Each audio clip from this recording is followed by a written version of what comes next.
Mitose, eller den typiske celledeling. Vi starter i det, der bliver kaldt interfasen eller A-fasen, som faktisk bare er det, man kalder modercellen. Der er ikke rigtig sket noget med cellen endnu, men det er her, den så vil begynde at dele sig. Fra A-fasen går vi så over i B-fasen, som hedder profasen. Og i profasen, der har vi det så sådan, at cellens kromosomer de trækker sig sammen og fordobles.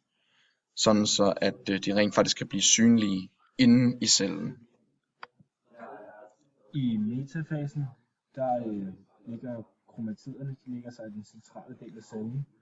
Herfra der begynder de her tændtråde så at trække fat i de centrale del af kromatiderne, og de kommer fra centrionerne, som ligger ude i siderne af cellerne.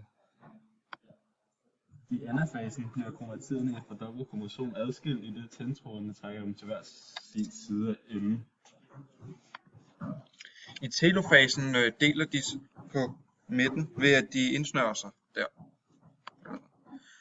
Og i interfasen har vi så cellen, som har delt sig til 2 datterceller.